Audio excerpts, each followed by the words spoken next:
Everyone, welcome और welcome back to my channel.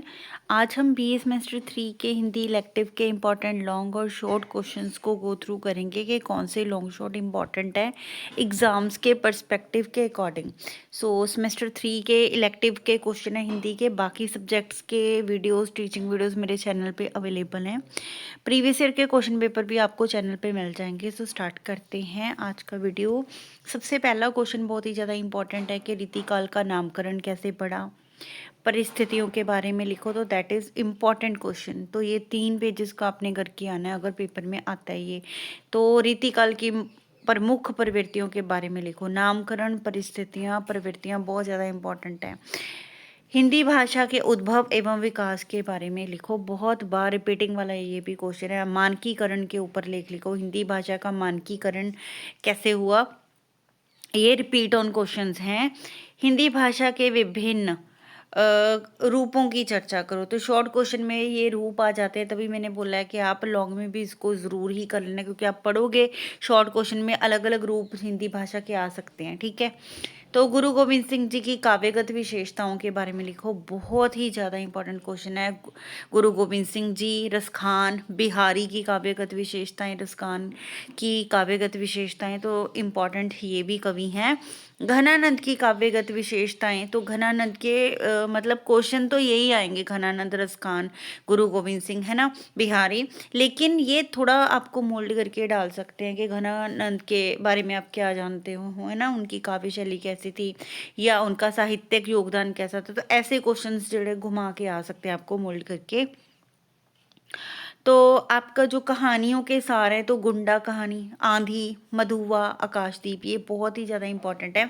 कथा वस्तु भी आ सकता है, सार भी आ सकता है। तो देखो ऐसा क्वेश्चन हमने प्रिपेयर करना है, क्योंकि गाइड में या फिर आप किसी बुक में देखते हो तो कथा वस्तु, सार, विषय वस्तु, है ना, मूल्यांकन, ये आलोचनात्मक मूल्यांकन, ये सारा एक ही क्वेश्चन है। तो कोई भी क्वेश्चन आ जाए तो आपने सार पढ़ा होगा या कथा वस्तु, आप उसको ऐसे ही लिख के आ सकते हो। ठीक है। ये भी आपने या तो आप ऐसे कर सकते हो कि पहले 3 याद कर लो, या फिर आप 3rd 4th 5th याद करो। आप ऐसे भी याद कर सकते हो। ठीक है। अगर आपको रिस्क नहीं लेना है तो गुंडा, आंधी, मधुआ, आकाशदीप कहानी, ये सारी बहुत ज़्यादा इंपॉर्टेंट है और इनके पात्र बहुत ज़्यादा इंपॉर्टेंट है। जो छोटे छोटे इंसिडेंट बीच में आए हुए हैं, ये शॉर्ट क्वेश्चन के लिए बहुत ज़्यादा इंपॉर्टेंट है। एक और भी क्वेश्चन आ सकते हैं शॉर्ट में कि गुरु गोविंद सिंह जी की 4 रचनाओं के बारे में लिखो। ठीक है। रसखान के 4 रचनाएं, बिहारी की, घनानंद की, है ना। तो जितने भी आपके राइटर हैं उनकी रचनाएं आपको आनी चाहिए। ठीक है, शॉर्ट में, क्योंकि वो रचनाओं के बारे में, काव्यगत उनकी शैली के बारे में, भाषा शैली के बारे में, प्रकृति का चित्रण ये कवि कैसे करते हैं। तो ये ऐसे क्वेश्चन आपको शॉर्ट में आते ही आते हैं। ठीक है। छोटे प्रश्न उत्तर, सारे कवियों की कविताएं, रचनाएं, मतलब जितनी जितनी इन्होंने कविताएं लिखी हैं, मतलब फेमस आप 4-5 याद करके लिख लो। ठीक है। कहानियों के पात्रों के बारे में, प्रमुख नायक कौन है इस कहानी में, गुंडा कहानी में प्रमुख नायक नायिका कौन है, ऐसे क्वेश्चन आपको आ सकते हैं। मतलब सारी कहानियों में से, एक कहानी में से नहीं, सारी कहानियों में से।